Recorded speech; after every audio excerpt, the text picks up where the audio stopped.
유언장에서 제 이름이 사라졌습니다. 종이를 들고 있는 손이 떨렸고 글자가 눈에 들어오지 않았습니다. 아버지는 저를 버린 걸까요? 마지막까지 아무 말도 없었습니다. 단 한 번도 저를 부르지 않았습니다. 그저 짧은 통화 한 번, 몸 조심해라, 그게 끝이었습니다. 저는 그게 마지막 인사인 줄 몰랐습니다. 아버지가 돌아가셨다는 소식을 들었을 때도 저는 울지 않았습니다. 어딘가에서 아직도 나를 기다리고 계실 거라고 믿었으니까요. 그런데 유언장을 펼친 순간 그 믿음이 산산이 부서졌습니다. 전 재산은 배우자에게 상속한다. 그 어디에도 제 이름은 없었습니다. 그날 저는 처음으로 깨달았습니다. 사람이 살아있을 때보다 죽은 뒤에 더 멀어질 수도 있다는 걸. 그리고 제가 얼마나 늦었는지도요. 이야기 시작합니다. 안녕하세요. 오늘도 찾아와 주셔서 감사합니다. 좋아요, 구독 눌러주세요. 구독은 무료이니 편하게 눌러주세요. 유언장에서 제 이름이 사라졌습니다. 그 문장을 처음 본 날을 저는 아직도 또렷하게 기억합니다. 초겨울이 막 시작된 오후였어요. 하늘은 맑았지만 공기는 차가웠고 법무사 사무실 유리창에는 희미한 성애가 앉아 있었습니다. 회색 정장을 입은 직원이 서류철을 조심스럽게 넘기고 있었고 제 앞에 놓인 종이에서는 새 잉크 냄새가 났습니다. 저는 두 손을 무릎 위에 올린 채 바르게 앉아 있었지만 사실은 허리가 의자에 붙지 않을 만큼 긴장하고 있었지요. 아버지가 돌아가신 지 사흘째 되는 날이었습니다. 상주는 제가 아니었습니다. 장례 절차 대부분도 제가 챙기지 못했습니다. 빈소에서 제가 할 수 있었던 일은 검은 넥타이를 고쳐매고 찾아오는 손님들 앞에서 고개를 숙이는 것뿐이었어요. 조문객들이 고생 많으셨습니다 하고 지나갈 때마다 저는 그 말이 자꾸 낯설게 들렸습니다. 정작 제가 고생한 것도 잘한 것도 없다는 생각이 들었기 때문입니다. 아버지와 저는 오랫동안 가깝지 않았습니다.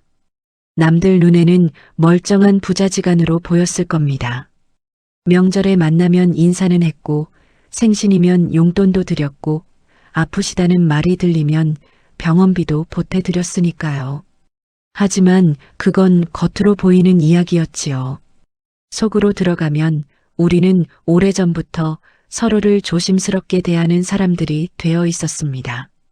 아주 크게 싸운 적은 없었습니다. 오히려 그래서 더 멀어졌는지도 모르겠습니다. 소리내어 터뜨린 상처는 봉합이라도 할 수 있는데 말하지 않고 쌓아둔 감정은 서서히 굳어버리니까요. 제 이름은 김지훈입니다. 48입니다. 서울 외곽 신도시에서 아내와 고등학생 아들 하나를 두고 살고 있습니다. 중소기업 영업팀장으로 일합니다. 하루 종일 전화하고 사람 만나고 일정 맞추고 숫자 보고 결국에는 책임지는 자리이지요. 겉으로 보면 성실한 가장입니다. 빠지지 않고 출근하고 밀린 대출금 없고 가족에게 큰 소리치지 않는 사람입니다. 저는 평생 그렇게 살아왔습니다. 문제를 크게 만들지 않는 사람. 참을 수 있으면 참고 넘길 수 있으면 넘기는 사람 말입니다. 그런데 이상하게도 아버지 앞에만 서면 저는 늘 13살쯤으로 돌아가곤 했습니다. 등이 굽지 않은 채 말이 없던 사람. 밥상머리에서 숟가락 부딪히는 소리만 들려도 눈치를 보게 만들던 사람. 칭찬보다는 침묵이 더 익숙했던 사람. 제 아버지 김영수는 그런 분이었습니다. 젊어서는 건축 현장에서 일했고 나이 들어서는 작은 설비업체에서 관리 일을 했습니다. 손이 거칠었고 말수는 적었고 고집은 셌습니다. 어머니는 그런 아버지를 두고 나쁜 사람은 아닌데 다정한 사람도 아니다라고 말씀하곤 했습니다. 저는 그 말이 무엇인지 아주 오래 지나서야 이해했습니다. 아버지는 가족을 책임지는 데는 성실했지만 마음을 표현하는 데는 서툰 분이었어요. 아니, 어쩌면 끝내 배우지 못한 분이었는지도 모르겠습니다. 어머니가 살아계실 때까지만 해도 집안은 그럭저럭 굴러갔습니다. 어머니가 아버지와 저 사이를 늘 메워주셨기 때문입니다. 아버지가 무뚝뚝하게 한 말을 어머니가 부드럽게 바꿔 전달했고 제가 삼킨 서운함도 어머니가 대신 풀어주셨지요. 저는 어머니가 영원히 그 자리에 계실 줄 알았습니다. 사람은 가장 익숙한 것이 사라지기 전까지는 그것의 무게를 잘 모르는 법이니까요. 어머니가 돌아가신 뒤 집안의 공기는 단숨에 바뀌었습니다. 빈집 냄새라는 게 있더군요. 오랫동안 사람이 살았는데도 사람 온기가 빠져나간 집에서는 이상하게 차가운 냄새가 납니다. 처음 아버지 혼자 계시는 집에 들어갔을 때가 그랬습니다. 싱크대 위에는 씻지 않은 컵 하나가 놓여 있었고 냉장고 안에는 반찬통 몇 개와 막걸리 한 병이 있었습니다. 거실 텔레비전은 켜져 있었지만 소리는 작았습니다. 아버지는 소파에 앉아 계셨고 저는 현관에서 한참을 서 있다가 겨우 들어갔습니다. 식사는 하셨어요? 제가 그렇게 묻자 아버지는 리모컨만 만지작거리며 대답했습니다. 대충 먹었지. 그게 전부였습니다. 저는 그날 집 청소를 했고 반찬도 채워 넣었고 전기장판도 새 것으로 바꿔드렸습니다. 해야 할 일을 하는 동안은 괜찮았습니다. 그런데 돌아서 나오려는 순간 아버지가 제 등을 향해 아주 낮은 목소리로 말했지요. 괜히 자주 오지 마라. 너도 바쁘잖아. 그 말을 듣는 순간 마음이 이상했습니다. 걱정하지 말라는 뜻인지 정말 오지 말라는 뜻인지 알 수 없었으니까요. 저는 늘 그랬습니다. 아버지의 말에서 진짜 마음을 읽는데 서툴렀어요. 그래서 대개는 가장 차갑게 들리는 쪽으로 받아들였습니다. 상처받지 않으려면 그 편이 편했으니까요. 그러다 아버지는 재혼을 하셨습니다. 어머니가 돌아가신 지 2년쯤 지났을 때였습니다. 처음 그 이야기를 들은 곳은 집 앞 순댓국집이었습니다. 겨울비가 오던 날이었고 김이 서린 창밖으로 버스가 지나가고 있었습니다. 아버지는 숟가락으로 국물만 떠드시다가 아무렇지 않다는 듯 말씀하셨지요. 같이 살 사람이 생겼다. 저는 그 자리에서 숟가락을 놓았습니다. 무슨 말을 해야 할지 몰랐습니다. 축하를 해야 하는지 말려야 하는지 아니면 그냥 듣고 있어야 하는지 판단이 서지 않았어요. 제 표정을 읽으셨는지 아버지는 다시 짧게 덧붙였습니다. 외로워서 그런다. 그 한마디에 저는 더 말을 잇지 못했습니다. 외롭다는 말. 평생 아버지 입에서 들을 줄 몰랐던 말이었기 때문입니다. 그렇게 아버지 곁에 들어온 사람이 박미숙이었습니다. 처음 봤을 때 그녀는 조용하고 단정한 인상이었습니다. 짙지 않은 화장, 가지런한 단발머리, 밝지도 어둡지도 않은 미소, 나긋나긋한 목소리, 식탁에 수저를 놓는 손길도 차분했습니다. 그녀는 저와 제 아내에게 연신 공손한 말을 했습니다. 앞으로 불편한 일 없도록 제가 잘하겠습니다. 그 말만 들으면 흠잡을 데가 없는 사람이었지요. 하지만 사람의 속도는 대개 말보다 눈빛에서 먼저 드러납니다. 박미숙은 웃을 때 입꼬리는 올라갔지만 눈은 쉽게 웃지 않는 사람이었습니다. 저는 그걸 보았고 설명할 수 없는 불편함을 느꼈습니다. 그렇다고 반대할 명분이 있었던 것도 아니었습니다. 아버지는 그때 이미 결심을 끝낸 얼굴이었어요. 누가 뭐라 해도 바꾸지 않을 표정이었습니다. 재혼 이후 아버지 집의 분위기는 다시 바뀌었습니다. 전보다 훨씬 정돈되었고 생활은 안정돼 보였습니다.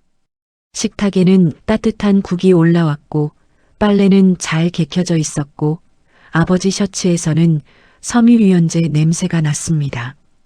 겉으로만 보면 저는 안심해야 했습니다. 그런데 이상하게 그 집에 갈 때마다 저는 손님이 된 기분이 들었지요. 소파에 앉아 있어도 불편했고 냉장고 문 하나 열기가 조심스러웠습니다. 박미숙은 늘 예의 바르게 말했지만 그 예의 안에는 선이 분명했습니다. 아버지 오늘 피곤해 하시더라. 병원은 내가 모시고 다녀올게. 지훈이는 일 바쁜데 무리하지 마. 틀린 말은 아니었습니다. 그래서 더 불편했지요. 아버지도 예전보다 더 말수가 줄었습니다. 아니, 어쩌면 제 앞에서만 줄어든 것인지도 모르겠습니다. 제가 안부를 물으면 짧게 답하셨고, 식사는 했느냐고 물으면 고개만 끄덕이셨습니다. 한 번은 용기를 내어 주말에 같이 바람 쐬러 가자고 말씀드린 적이 있습니다. 아버지는 잠시 제 얼굴을 보더니 물잔을 내려놓고 이렇게 말했습니다. 됐어. 괜히 번거롭게 하지 마. 그 말에 저는 웃으며 알겠어요 했지만 속은 무너졌습니다. 번거롭다. 그 단어 하나가 오래 남았습니다. 나는 아버지에게 번거로운 존재인가. 그 생각이 한번 마음속에 들어오면 사람은 쉽게 다시 다가가지 못합니다. 그때부터였을 겁니다. 제가 먼저 전화를 덜 하게 된 건, 찾아가는 횟수가 줄어든 건, 생신에도 오래 머물지 않고 식사만 하고 일어선 건, 저는 바빴습니다. 정말 바빴어요. 회사에서는 실적 압박이 심해졌고 집에서는 아이 입시가 시작됐습니다. 핑계가 아주 없는 것은 아니었습니다. 하지만 바쁘다는 말이 늘 진실은 아니지요. 때로는 두려움이 더 정확한 이유일 때도 있습니다. 저는 또 상처받기 싫었습니다. 또 밀려나기 싫었습니다. 그래서 먼저 멀어지는 쪽을 택했습니다. 적어도 스스로 선택한 거리라고 믿으면 덜 아플 거라 생각했으니까요. 그런 제가 아버지의 죽음 앞에서 가장 먼저 든 감정은 슬픔보다 당혹감이었습니다. 왜냐하면 너무 갑작스러웠기 때문입니다. 새벽 5시가 조금 넘은 시각, 낯선 번호로 전화가 왔습니다. 졸린 눈으로 받았더니 병원 응급실이라고 했습니다. 아버지가 밤사이 쓰러지셨고 끝내 의식을 회복하지 못하셨다고 했지요. 저는 한동안 아무 말도 하지 못했습니다. 아내가 제 얼굴을 보고 무슨 일이냐고 묻는데 입이 떨어지지 않았습니다. 그 짧은 순간에도 제 머릿속에는 이상하게 이런 생각이 먼저 스쳤습니다. 어제라도 전화할걸? 그 한 문장이 모처럼 박혔습니다. 장례는 정신없이 지나갔고 울음은 뒤늦게 왔습니다. 영정사진 속 아버지는 생전보다 부드러운 표정이었습니다. 그래서 더 낯설었습니다. 사람들이 한 사람을 잃고 나서야 뒤늦게 좋은 점을 말하는 이유를 그때 알 것 같았어요.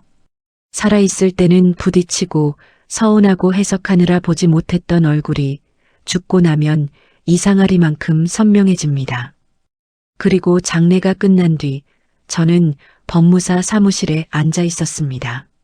제 앞에 놓인 서류에는 아버지의 마지막 뜻이 적혀 있었습니다. 저는 숨을 가다듬고 종이를 넘겼습니다.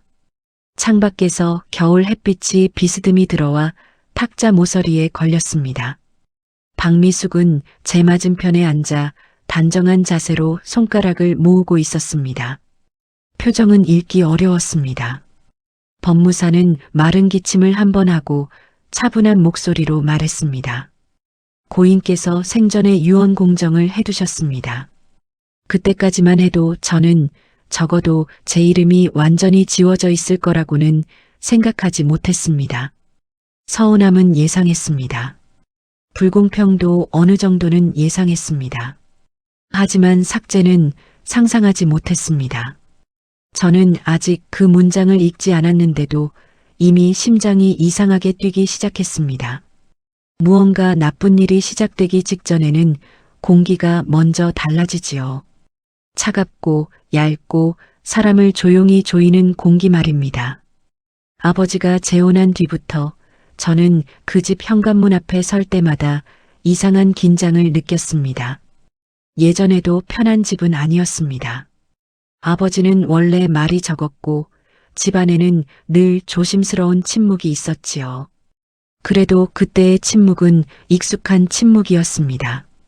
불편해도 제가 견딜 수 있는 종류의 것이었어요. 하지만 재혼 이후의 집은 달랐습니다. 정리정돈은 더 잘 되어 있었고 식탁 위 반찬은 훨씬 단정해졌고 커튼은 늘 가지런히 묶여 있었지만 이상하게도 저는 그 집안에서 한 발짝씩 밀려나는 기분을 느꼈습니다. 처음에는 제 예민함이라고 생각했습니다. 새로운 사람이 들어오면 분위기가 달라지는 건 당연하니까요. 아버지도 혼자 사시던 때보다 훨씬 안정돼 보였습니다. 얼굴빛도 나아졌고 옷도 더 깨끗해졌고 집안에도 사람 사는 냄새가 다시 돌았습니다. 그런데 저는 왜 그 안에서 점점 작아졌는지 설명할 수가 없었지요. 박미숙은 겉으로 흠잡을 데 없는 사람이었습니다. 말투는 부드러웠고 손님 대접도 깔끔했고 아버지 건강도 세심하게 챙겼습니다. 제가 퇴근길에 들르면 늘 차를 내왔고 계절이 바뀔 때마다 아버지 외투를 정리해 두었고 약통에는 날짜별로 약이 정확히 나뉘어 있었습니다. 누가 봐도 성실한 아내였습니다. 그래서 더 어려웠습니다. 불편하다는 말을 꺼내는 순간 제가 속 좁은 아들처럼 보일 것 같았거든요. 그녀는 언제나 예의 있게 선을 그었습니다. 지훈아, 아버지는 저녁 드시고 쉬어야 해. 병원 일정은 내가 다 정리해 두었다. 무거운 건 내가 하니까 신경 안 써도 된다. 틀린 말은 없었습니다. 도와주겠다는 말이었고 배려하는 말처럼 들렸지요. 그런데 그 말들이 쌓일수록 저는 점점 해야 할 일이 없는 사람이 되어갔습니다. 아버지 곁에서 제가 설 자리가 하나씩 사라지는 느낌이었습니다. 아들인 저는 문 밖에서 안부만 묻고 돌아서는 사람이 되어갔고 박미숙은 집안의 모든 흐름을 쥔 사람이 되어갔습니다. 어느 날은 아버지 생신이었습니다. 저는 케이크와 홍삼 세트를 들고 저녁 늦게 그 집에 갔습니다. 퇴근이 늦어져 미리 연락도 드렸지요. 초인종을 누르자 안에서 슬리퍼 끄는 소리가 났고 문이 열렸습니다. 박미숙은 앞치마를 두른 채 환하게 웃었습니다. 어머 왔니? 올 줄은 몰랐네. 그 말이 반갑게 들리지 않았습니다. 문장 자체는 문제 없었지만 어딘가 이미 식사가 끝났고 자리가 정리된 집에 늦게 들어온 손님처럼 느껴졌지요. 저는 신발을 벗으며 안을 살폈습니다. 식탁 위에는 미역국 냄비와 잡채 그릇, 비워진 술잔이 놓여 있었습니다. 아버지는 이미 저녁을 드신 뒤 소파에 기대어 텔레비전을 보고 계셨습니다. 아버지, 생신 축하드려요. 제가 케이크 상자를 내밀자 아버지는 잠깐 고개를 들었다가 다시 화면 쪽으로 시선을 옮겼습니다. 왔냐? 짧은 한마디였습니다. 그게 늘 아버지다운 반응이긴 했지만 그날은 유난히 멀게 느껴졌습니다. 저는 억지로 웃으며 식탁 쪽에 케이크를 올려놓았습니다. 박미숙이 접시를 꺼내며 말했습니다. 여보, 지훈이 왔으니까 케이크라도 자를까요? 아버지는 잠시 대답이 없었습니다. 그리고 낮게 말했지요. 됐어. 늦었는데 그냥 두자. 그 순간 저는 제 손이 어디에 있어야 할지 모르겠더군요. 케이크를 괜히 사왔나 싶었고 미리 더 일찍 올 걸 그랬나 싶었고 아니면 아예 오지 않는 게 나았나 싶은 생각까지 들었습니다. 그 자리에 서 있는데 집안의 공기만 너무 매끄럽게 흘렀습니다. 마치 저만 어색한 사람처럼요. 박미숙이 아무렇지 않게 말을 이었습니다. 지훈이도 참 바쁘면 주말에 와도 됐는데 오늘은 아버지 컨디션이 좀 떨어지셔서 일찍 쉬려 했거든. 저는 웃으며 말했습니다. 아, 네. 제가 너무 늦었죠. 말은 그렇게 했지만 속은 쓰렸습니다. 생신날조차 저는 타이밍을 놓친 아들이 되어 있었지요. 그리고 박미숙은 그 상황을 아주 부드럽고 정확하게 정리하는 사람이었습니다. 그날 이후로 저는 점점 더 조심하게 됐습니다. 전화를 걸 때도 시간을 재게 됐고 방문할 때는 먼저 허락을 구하게 됐습니다. 지금 가도 될까요? 혹시 불편하지 않으세요? 그 말들이 제 입에 붙기 시작했지요. 이상한 일이었습니다. 제가 태어나 자란 집인데 어느 순간부터 저는 예약 없이 들어갈 수 없는 사람이 되어 있었습니다. 아내는 여러 번 제 표정을 보고 물었습니다. 당신 요즘 아버님 댁 다녀오면 왜 그렇게 말이 없어져요? 무슨 일 있어요? 저는 늘 대충 넘겼습니다. 별일 없어. 그냥 좀 어색해서 그래. 하지만 아내는 금방 눈치챘습니다. 새어머니 때문에 그래요? 혹시 뭐라고 하셨어요? 저는 고개를 저었습니다. 대놓고 뭐라고 하진 않아. 그래서 더 뭐라 할 수가 없어. 그게 가장 정확한 설명이었습니다. 박미숙은 저를 쫓아내는 사람처럼 굴지 않았습니다. 다만 아주 정중하고 자연스럽게 제가 끼어들 자리를 없애는 사람이었지요. 그래서 저는 늘 제 감정이 과한 건 아닌지 스스로를 의심해야 했습니다.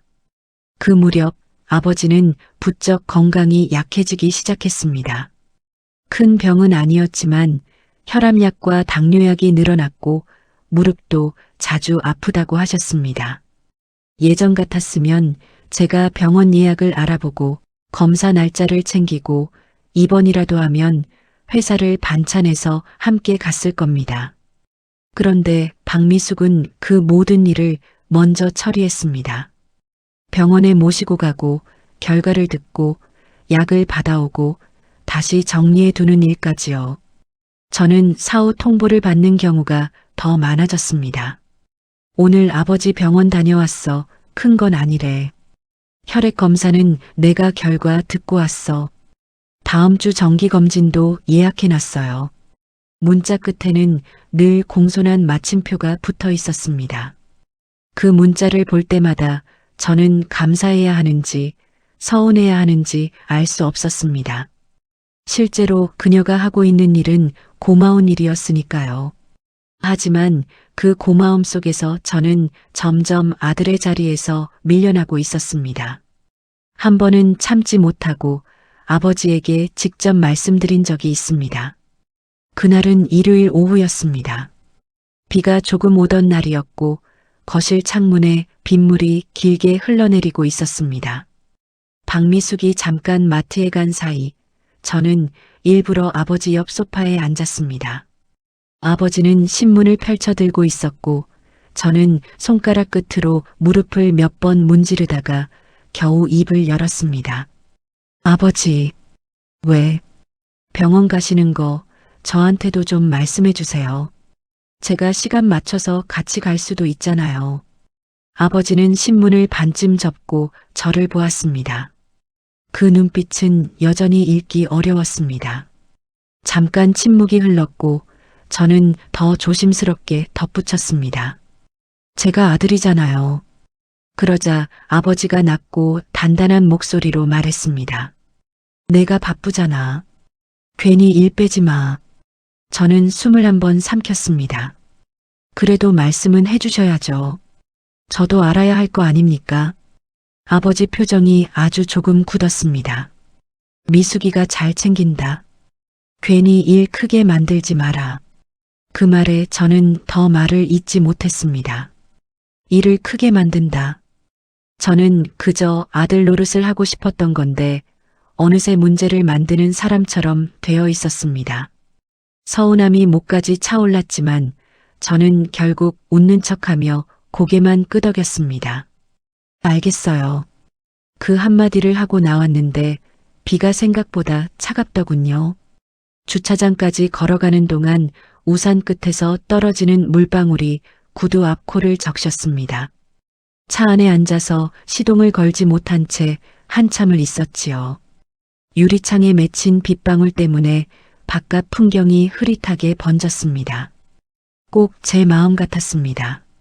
화가 났는데 누구에게 화를 내야 할지 모르겠는 상태. 억울한데 억울하다고 말하면 제가 더 못난 사람이 될 것 같은 상태 말입니다. 그날 이후 저는 더 조용해졌습니다. 아버지에게 전화하는 횟수도 줄었습니다. 안부 문자를 쓰다가 지우는 날도 많아졌습니다. 오늘 날씨 추운데 괜찮으세요? 다음 주에 한번 들를게요. 짧은 문장을 쓰다가도 결국 보내지 않았지요. 답장이 없을 것 같아서가 아니라 혹시 답장이 와도 더 이상 다가갈 틈이 없을 것 같아서였습니다. 명절에도 마찬가지였습니다. 예전엔 늦게까지 앉아 전을 먹고 과일을 깎아 먹고 어머니 이야기를 조금씩 꺼내기도 했습니다. 그런데 재혼 이후의 명절은 너무 단정해서 더 서늘했습니다. 상이 차려지고 식사가 끝나고 차가 나오고 적당한 시간이 되면 자연스럽게 일어나는 분위기. 말다툼도 없고 큰 실수도 없는데 이상하게 집에 돌아오면 마음이 더 텅 비어 있었습니다. 저만 가족의 바깥쪽에 서 있는 기분이었지요.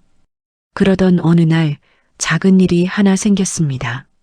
아버지 생신 때 드리려고 했던 용돈 봉투가 식탁 서랍 안에서 발견됐다는 연락을 받은 겁니다. 제가 깜빡 두고 온 것이었습니다. 박미숙은 전화로 아주 차분하게 말했습니다. 지훈아, 지난번 봉투를 두고 갔더라. 내가 아버지 드렸어. 저는 본능적으로 물었습니다. 아버지가 뭐라고 하셨어요? 잠깐 침묵이 흘렀습니다. 그리고 그녀가 대답했습니다. 그냥 고개만 끄덕이셨어. 늘 표현이 없으시잖아. 그 말이 맞는데도 제 가슴은 이상하게 철렁 내려앉았습니다. 왜였을까요? 그 짧은 문장 안에서 저는 이미 아버지와 저 사이의 모든 설명이 끝나버린 것 같은 기분을 느꼈습니다. 표현 없는 사람, 고개만 끄덕이는 사람, 그리고 그 마음을 대신 해석하는 사람. 그날 밤 저는 오래전 기억 하나를 떠올렸습니다. 초등학교 운동의 날이었습니다. 다른 집 아버지들은 큰 소리로 아이 이름을 부르고 달리기 끝나고 어깨를 두드려주고 아이스크림도 사줬습니다. 그런데 우리 아버지는 멀찍이 서서 담배만 피우고 계셨습니다. 제가 2등을 하고 돌아왔을 때도 수고했다는 말 대신 넘어질 뻔했더라 하고 말씀하셨지요. 그때는 서운했습니다. 하지만 지금 생각하면 아버지는 원래 그런 사람이었습니다. 마음을 표현하지 못하는 사람, 가까운 사람일수록 더 서툰 사람. 문제는 저는 그걸 알면서도 늘 상처만 먼저 받았다는 점이었습니다. 그리고 박미숙은 그런 아버지의 빈자리를 너무 빠르게, 너무 정확하게 파고든 사람이었습니다. 챙겨주고, 대신 설명하고, 대신 결정하고, 대신 막아주는 사람. 처음엔 보호처럼 보였지만 시간이 지날수록 저는 그게 경계선이라는 걸 느끼게 되었습니다. 저는 그 집에 갈 때마다 이미 짜인 질서 안에 잠깐 허락받고 들어가는 사람이 되어갔지요. 아버지의 유언장이 낭독되던 순간 저는 제 안에서 무언가가 조용히 무너지는 소리를 들은 것 같았습니다. 서류는 얇았습니다. 종이는 몇 장 되지 않았고 법무사의 목소리도 지나치게 차분했습니다. 그런데 이상하게 그 짧은 문장들이 제 가슴을 짓누르는 무게는 너무 컸습니다. 겨울 햇빛이 창문을 비스듬히 타고 들어와 테이블 위 서류 모서리를 하얗게 비추고 있었고 따뜻해야 할 사무실 공기마저 싸늘하게 느껴졌지요. 저는 손끝이 차가워지는 것을 느끼며 종이 한 장, 한 장을 바라봤습니다. 고인께서는 본인 소유의 부동산, 예금 및 기타 재산 일체를 배우자 박미숙에게 상속한다. 그 문장이 끝나는 순간 제 귀는 더 이상 뒤의 말을 받아들이지 못했습니다. 마치 누군가가 머릿속에서 소리를 줄여버린 것 같았지요. 법무사의 입술은 움직이고 있었지만 제 눈에는 자꾸 한 문장만 반복해서 들어왔습니다. 배우자 박미숙에게 상속한다. 그 어디에도 제 이름은 없었습니다. 그건 단순히 돈의 문제가 아니었습니다. 물론 사람들은 그렇게 볼 수도 있겠지요. 장남이 재산을 기대했다가 실망한 이야기. 재혼한 새어머니가 재산을 가져간 흔한 갈등.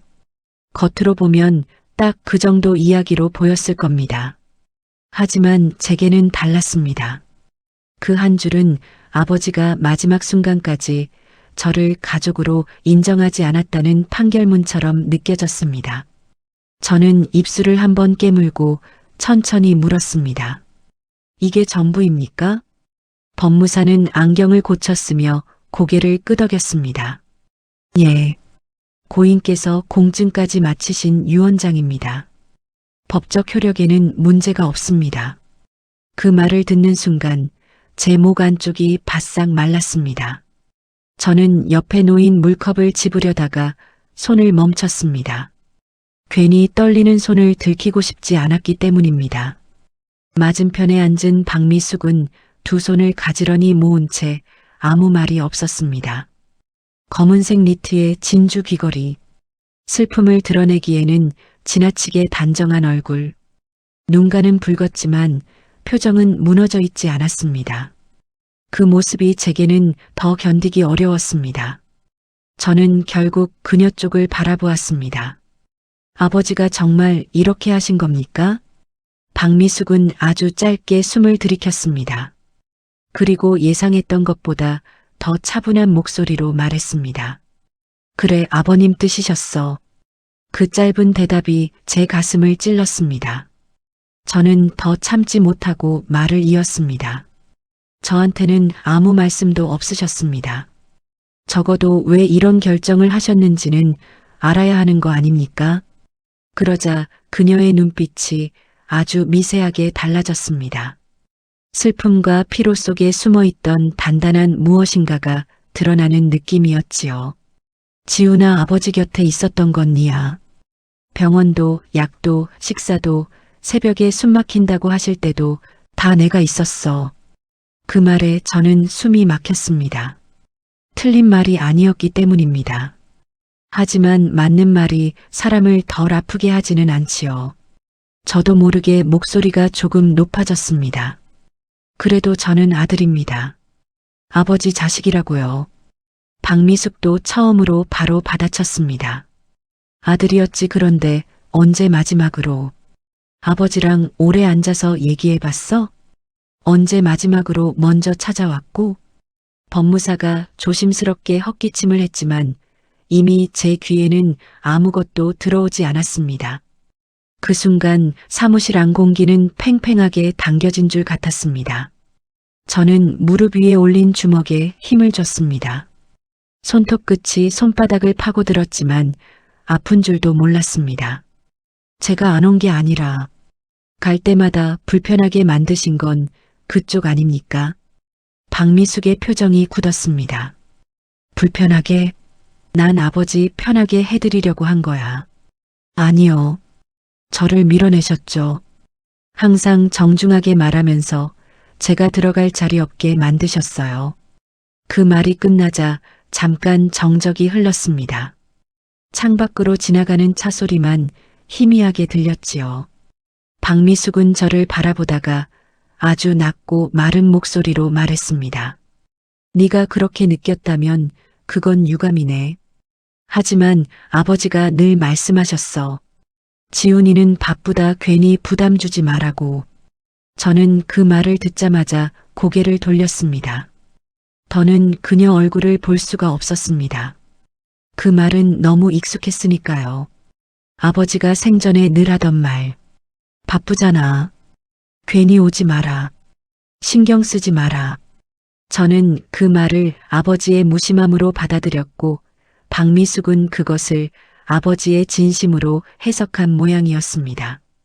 어쩌면 둘 다 맞았는지도 모릅니다. 그리고 그 애매한 틈이 결국 여기까지 온 것이겠지요. 유언장 확인이 끝난 뒤에도 저는 바로 일어나지 못했습니다. 법무사는 차분하게 절차를 설명했고 박미숙은 필요한 서류를 챙겼습니다.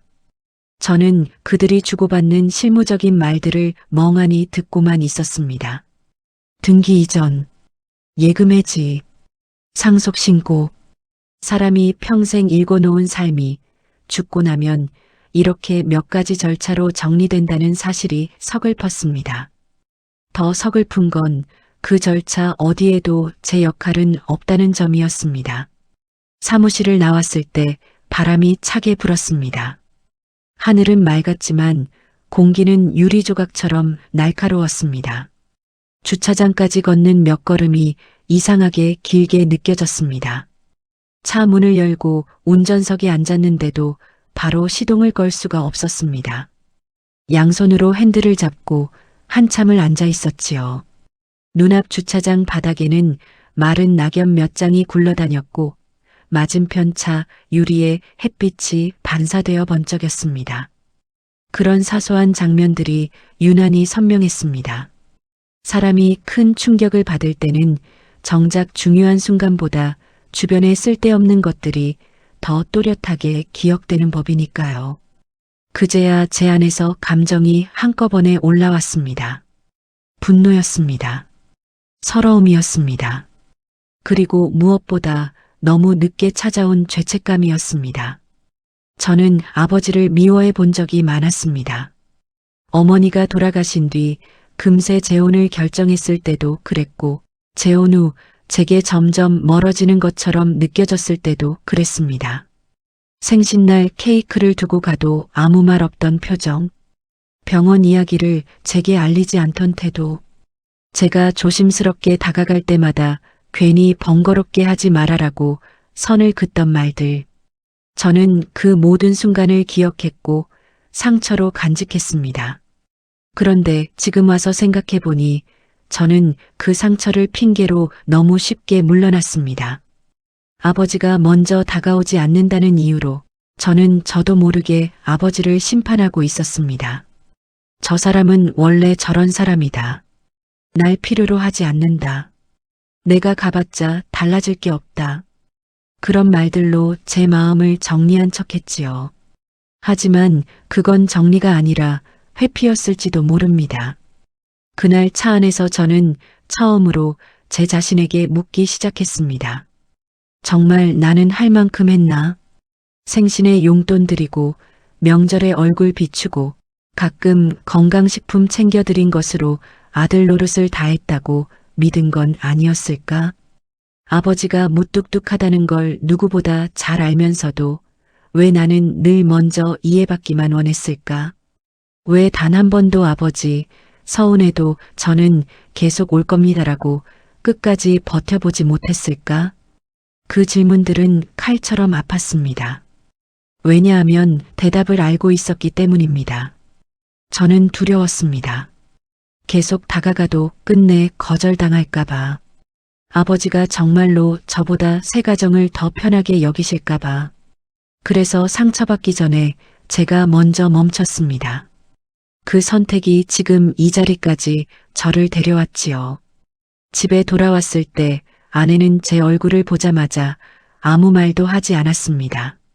부엌 식탁 위에는 저녁상이 차려져 있었고 된장국 냄새가 은은하게 퍼져 있었습니다. 아들은 방에서 인강을 듣고 있었는지 문틈으로 희미한 목소리가 새어나왔습니다. 평소와 다르지 않은 저녁 풍경인데 저는 그 익숙함이 견딜 수 없었습니다. 이렇게 평범한 집에 돌아와 있다는 사실 자체가 죄스럽게 느껴졌어요. 아버지는 이제 없는데 저는 여전히 제 일상을 갖고 있다는 게 이상하게 미안했습니다. 아내가 조심스럽게 물었습니다. 어땠어요? 저는 외투도 벗지 못한 채 의자에 앉았습니다. 그리고 한참 만에 대답했습니다. 내 이름이 없대. 아내의 눈빛이 흔들렸습니다. 무슨 말이에요?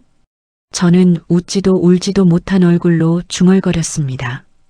유언장에 내 이름이 없었어. 전부 새어머니 앞으로 돼 있었어. 아내는 한동안 말을 잇지 못했습니다. 그러다 아주 조심스럽게 제 앞에 물컵을 밀어주며 말했지요. 당신 괜찮아요? 그 말을 듣는 순간 저는 괜찮지 않다는 걸 처음 인정하게 됐습니다. 아니, 하나도 안 괜찮아. 말을 마친 뒤 저는 결국 고개를 숙였습니다. 눈물이 바로 나오지는 않았습니다. 대신 가슴 한가운데가 꺼지는 듯한 공허함이 밀려왔지요. 상실은 꼭 울음으로만 오는 게 아니었습니다. 어떤 상실은 사람을 텅 빈 방 안에 혼자 남겨두는 식으로 찾아옵니다. 소리도 없이, 변명할 틈도 없이. 그날 밤 저는 잠을 이루지 못했습니다. 천장을 바라보며 뒤척이다가 새벽 3시쯤 거실로 나왔습니다. 식탁 위에 놓인 휴대전화를 한참 들여다봤지요. 습관처럼 아버지 번호를 찾았습니다. 지금은 더 이상 받을 사람이 없는 번호였습니다. 그런데도 저는 한동안 화면을 바라봤습니다. 전화를 걸면 아버지가 예전처럼 짧게 받으실 것만 같았어요. 왜? 그 한마디라도 들을 수 있다면 좋겠다고 저는 처음으로 생각했습니다. 정작 살아계실 때는 그렇게 듣기 싫었던 목소리였는데 말입니다. 새벽 공기는 차가웠고 거실 창문에 제 얼굴이 희미하게 비쳤습니다. 지쳐 보이는 중년 남자 하나, 아버지에게 끝내 다가가지 못한 아들 하나, 그리고 너무 늦게 후회하는 사람 하나. 장례가 끝나고 며칠이 지나자 집안은 갑자기 조용해졌습니다. 사람이 빠져나간 자리에는 늘 비슷한 정적이 남습니다. 냄비가 끓는 소리도, 텔레비전 소리도, 말소리도 없는 집은 이상하게 크게 느껴지지요. 아버지 집도 그랬습니다. 그날 저는 마지막으로 아버지 집을 정리하러 갔습니다. 문을 열자마자 낯익은 냄새가 훅 들어왔습니다. 섬유유연제와 된장국, 오래된 가구 냄새가 섞인 그 집만의 냄새였습니다. 이제는 더 이상 아버지가 앉아있지 않을 거실 소파, 리모컨이 늘 놓여있던 자리, 벽시계 초침 소리까지 이상하게 또렷하게 들렸습니다. 박미숙은 이미 거실 한쪽에 상자를 쌓아두고 있었습니다. 정리된 물건들은 종류별로 가지런히 분류되어 있었고 필요 없는 것들은 따로 묶여 있었습니다. 그녀의 손길이 닿은 집은 끝까지 흐트러짐이 없었습니다. 왔어? 그녀가 먼저 말을 건넸습니다. 여전히 차분한 목소리였습니다. 필요한 물건 있으면 가져가. 아버지 물건은 거의 정리해놨어. 저는 고개만 끄덕였습니다. 네. 조금만 보고 갈게요. 더 길게 대화를 이어갈 힘이 없었습니다. 그녀도 더 말을 붙이지 않았습니다. 각자의 자리를 지키며 각자의 방식으로 정리를 하는 분위기였습니다. 저는 천천히 아버지 방으로 들어갔습니다. 문을 여는 순간 가슴이 한번 내려앉았습니다. 아버지가 마지막까지 쓰던 방은 생각보다 단출했습니다. 작은 책상 하나, 낡은 서랍장, 벽에 걸린 달력, 그리고 옷장이 전부였습니다. 침대 위에는 단정하게 개켜진 이불이 놓여 있었고 베개 위에는 희미하게 눌린 자국이 남아 있었습니다. 저는 한 발짝도 쉽게 내딛지 못했습니다. 마치 아직도 아버지가 그 방 어딘가에 앉아 계신 것 같은 기분이 들었기 때문입니다. 천천히 숨을 고르고 저는 책상 쪽으로 다가갔습니다. 책상 위에는 안경과 볼펜, 그리고 작은 수첩 하나가 놓여 있었습니다. 수첩을 펼쳐보니 날짜별로 짧은 메모들이 적혀 있었습니다. 병원 예약 십시, 약 먹기, 지훈이 생일. 그 마지막 문장을 보는 순간 손이 멈췄습니다. 제 생일이었습니다. 그날 저는 아버지에게 전화를 하지 않았습니다. 바쁘다는 이유로 다음에 해야지 하다가 결국 넘겼던 날이었습니다. 그런데 아버지는 그 날짜를 수첩에 적어두고 계셨던 겁니다. 가슴이 조용히 조여왔습니다. 저는 더 이상 수첩을 넘기지 못하고 덮었습니다. 그 작은 글씨들이 오히려 너무 또렷하게 다가왔기 때문입니다. 그때 서랍장이 눈에 들어왔습니다. 낡은 나무 서랍. 손잡이가 조금 닳아 있었고 서랍을 열 때마다 약간 뻑뻑한 소리가 나는 그런 가구였습니다. 아버지는 늘 그 서랍에 중요한 것들을 넣어두셨습니다. 어릴 때부터 봐왔던 습관이었습니다. 저는 잠시 망설이다가 서랍을 천천히 열었습니다.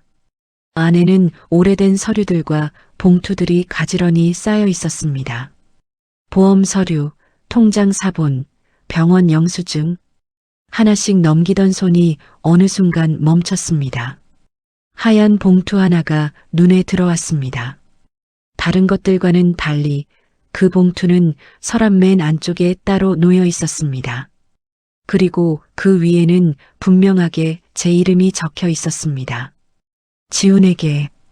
그 글씨를 보는 순간 숨이 멎는 것 같았습니다. 아버지 글씨였습니다. 조금 삐뚤고 힘이 들어간 글씨. 어릴 때 숙제 검사 받을 때마다 보던 그 글씨였습니다. 손이 떨렸습니다. 저는 봉투를 한 번에 열지 못했습니다. 한참을 바라보다가 겨우 손끝으로 봉투를 뜯었습니다. 안에는 2가지가 들어 있었습니다. 접힌 편지 한 장, 그리고 통장 하나. 먼저 편지를 펼쳤습니다. 종이는 얇았고 글씨는 예전보다 더 흐릿해져 있었습니다. 아버지가 마지막에 쓴 글이라는 걸 단번에 알 수 있었습니다. 지훈아, 이걸 언제 보게 될지는 모르겠다. 사람은 늙으면 외로워진다. 그래서 판단이 흐려질 때도 있다. 아버지가 잘한 건지 잘못한 건지는 이제 와서 따질 수 없겠지. 하지만 한 가지는 확실하다. 나는 내가 어떤 사람인지 안다. 표현을 못해서 그렇지 늘 마음에 두고 살았다. 이건 내 몫이다. 그리고 원망하지 말고 살아라. 그게 아버지 마지막 부탁이다. 글을 다 읽고도 저는 한동안 아무것도 하지 못했습니다. 눈물이 바로 나지 않았습니다. 대신 가슴 안쪽이 조용히 무너져 내렸습니다. 늘 마음에 두고 살았다. 그 한 문장이 유언장에 없던 제 이름보다 더 크게 다가왔습니다. 저는 천천히 통장을 펼쳤습니다. 잔액을 확인하는 순간 숨이 멎었습니다. 생각보다 훨씬 큰 금액이었습니다. 아버지가 따로 모아두지 않았다면 쉽게 만들 수 없는 돈이었습니다. 그 순간 모든 퍼즐이 맞춰지는 느낌이었습니다. 겉으로는 전부를 새어머니에게 넘긴 것처럼 보이지만 실제로는 저를 위해 따로 남겨둔 것이었습니다. 저는 서랍 앞에 그대로 주저앉았습니다. 이게 무엇을 의미하는지 너무 잘 알 것 같았기 때문입니다. 아버지는 끝까지 표현하지 않았습니다. 끝까지 직접 말하지 않았습니다. 하지만 방법을 바꿔서라도 제 몫을 남겨두셨습니다. 그게 아버지의 방식이었습니다. 저는 그 자리에서 처음으로 울었습니다. 소리 없이 숨을 죽이며 오래 울었습니다. 그때 방문 쪽에서 작은 인기척이 들렸습니다. 고개를 들자 박미숙이 문 앞에 서 있었습니다. 그녀는 제가 들고 있는 봉투와 통장을 잠시 바라보았습니다. 그리고 아주 짧게 말했습니다. 찾았네. 그 말이 뜻밖이었습니다. 알고 계셨습니까? 제가 물었습니다. 잠깐의 침묵이 흐른 뒤 그녀가 고개를 끄덕였습니다. 아버지가 따로 준비해 두신 거였어. 저는 아무 말도 하지 못했습니다. 그녀는 더 다가오지 않았습니다. 문 앞에 선 채 조용히 말을 이어갔습니다. 나한테도 말씀하셨어. 지훈이 몫은 따로 있다고. 그 말에 저는 고개를 숙였습니다. 그녀의 목소리는 여전히 차분했지만 그 안에는 처음으로 설명할 수 없는 피로 같은 것이 담겨 있었습니다. 아버지가 늘 걱정하셨어. 지훈이 너 마음 상할까봐. 그 말을 듣는 순간 제 안에 있던 무언가가 완전히 무너졌습니다. 저는 그동안 아버지가 저를 밀어냈다고 생각했습니다. 저를 포기했다고 생각했습니다. 하지만 아니었습니다. 아버지는 끝까지 저를 놓지 않았습니다. 다만 제가 이해하지 못하는 방식으로 지키고 계셨을 뿐이었습니다. 그날 이후로 저는 한동안 아무에게도 그 이야기를 하지 않았습니다. 편지와 통장은 제 서랍 가장 깊은 곳에 넣어두었습니다. 마치 아직도 정리되지 않은 감정처럼 쉽게 꺼낼 수 없는 자리였지요. 아침에 출근하고 저녁에 돌아오고 아이의 학원 스케줄을 챙기고 주말에는 장을 보고 겉으로 보면 아무 일도 없는 일상이었지만 제 안에서는 무언가가 조금씩 달라지고 있었습니다. 이상하게도 마음이 조용해졌습니다. 유언장을 보던 날의 분노도, 법무사 사무실에서 느꼈던 모욕감도, 차 안에서 터질 것 같던 서러움도 시간이 지나면서 서서히 가라앉았습니다. 대신 다른 감정이 올라왔습니다. 이해였습니다. 그리고 늦은 후회였습니다. 저는 그동안 아버지를 표현하지 않는 사람으로만 기억했습니다. 그래서 늘 제가 먼저 이해받기를 바랐고 먼저 다가오지 않는 아버지를 원망했습니다. 하지만 편지를 읽고 나서야 알게 됐습니다. 아버지는 표현하지 못한 것이 아니라 표현하는 방식이 달랐던 사람이었다는 것을요. 그 방식이 너무 늦게, 너무 어렵게 저에게 도착했을 뿐이었습니다. 어느 날 저녁, 저는 아내에게 조심스럽게 이야기를 꺼냈습니다. 나 아버지 방에서 편지 하나 찾았어. 아내는 설거지를 멈추고 저를 돌아봤습니다. 편지요? 저는 잠시 망설이다가 고개를 끄덕였습니다. 응, 나한테 남긴 거. 통장도 같이 있었고. 아내의 눈빛이 조금 흔들렸습니다. 그럼 유언장하고는 다른 거네요? 응. 겉으로는 다 넘긴 것처럼 보였는데 따로 남겨두신 거였어. 잠깐의 침묵이 흘렀습니다. 싱크대에서 떨어지는 물소리만 작게 들렸습니다. 아내가 조심스럽게 물었습니다. 서운했겠어요, 그래도. 저는 잠시 생각하다가 고개를 저었습니다. 이상하게 이제는 덜 서운해. 오히려 내가 더 미안해. 그 말을 하면서 제 목소리가 조금 낮아졌습니다. 나는 아버지를 계속 시험했던 것 같아. 한 번 더 다가오면 나도 가야지. 한 번 더 표현하면 나도 마음 열어야지. 그렇게 조건을 붙였던 것 같아. 아내는 아무 말도 하지 않고 제 말을 듣고 있었습니다. 근데 아버지는 끝까지 자기 방식대로만 하셨어. 말은 안 했지만 포기하지는 않았던 거지. 그 말을 하면서 저는 처음으로 웃었습니다. 슬픈데도 이상하게 따뜻한 웃음이었습니다. 그날 밤 저는 오랜만에 아버지 생각을 편하게 할 수 있었습니다. 예전에는 기억이 늘 불편했습니다. 무뚝뚝한 얼굴, 짧은 말투, 닿지 않는 거리. 그런 장면들만 떠올랐습니다. 그런데 이제는 다른 기억이 보이기 시작했습니다. 어릴 적 비 오는 날 말없이 제 우산을 들어주던 손, 수학 문제를 틀렸다고 혼내면서도 다음날 연필을 새로 깎아놓던 모습, 운동회에서 아무 말 없이 서 있었지만 끝까지 자리를 떠나지 않았던 뒷모습, 그때는 몰랐던 장면들이 이제는 다르게 보였습니다. 아버지는 늘 그 자리에 계셨습니다. 단지 제가 알아보지 못했을 뿐이었습니다. 며칠 뒤 저는 다시 아버지 집을 찾았습니다. 이미 대부분의 짐은 정리되어 있었고 집안은 전보다 훨씬 비어 보였습니다. 사람이 살던 흔적이 빠르게 지워지고 있는 느낌이었습니다. 거실 한쪽에서 박미숙이 서류를 정리하고 있었습니다. 저를 보더니 고개를 살짝 숙였습니다. 왔어? 저도 가볍게 인사를 했습니다. 네. 잠깐 들렀습니다. 잠시 어색한 침묵이 흘렀습니다. 예전 같았으면 그 침묵이 더 길어졌을 겁니다. 하지만 그날은 조금 달랐습니다.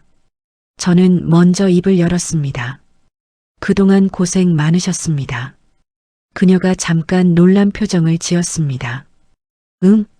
아버지 모시느라요. 제가 못한 걸 대신 해주신 거니까요. 그 말이 쉽게 나온 건 아니었습니다. 하지만 그 말을 하지 않으면 안 될 것 같았습니다. 박미숙은 한동안 아무 말도 하지 않았습니다. 그러다 아주 작게 말했습니다.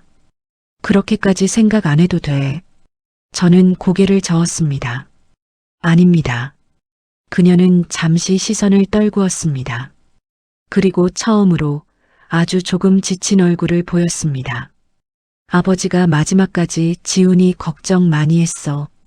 말은 안 하셨지만 저는 천천히 고개를 끄덕였습니다. 이제 압니다.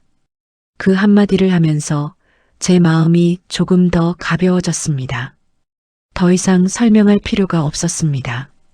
누가 맞고 틀렸는지도 중요하지 않았습니다. 이미 지나간 시간이었고 이미 끝난 이야기였으니까요. 집을 나서기 전 저는 마지막으로 거실을 한번 둘러봤습니다. 아버지가 앉아있던 자리, 신문을 펼쳐 들던 모습, 리모컨을 쥐고 있던 손. 이제는 아무도 없는 공간이었지만 이상하게도 그 자리가 더 이상 비어 보이지 않았습니다. 마음속에 남아 있었기 때문입니다. 밖으로 나오니 바람이 조금 따뜻해져 있었습니다. 겨울 끝자락의 공기였습니다. 차에 올라 시동을 걸기 전 저는 잠시 휴대전화를 들었습니다. 아버지 번호를 눌렀습니다. 연결되지 않는 번호였습니다. 그래도 한 번은 눌러보고 싶었습니다. 잠시 화면을 바라보다가 저는 조용히 중얼거렸습니다. 아버지, 이제 알겠습니다. 그리고 아주 작게 덧붙였습니다. 고맙습니다. 그 말을 하고 나서야 저는 비로소 숨을 깊게 쉴 수 있었습니다. 그날 이후로 저는 깨달았습니다. 가족은 유언장에 적히는 이름으로 이어지는 것이 아니라 끝내 지워지지 않는 마음으로 이어지는 것이라는 걸요. 그리고 어떤 사랑은 끝까지 말하지 않아도 결국은 전해진다는 것도요.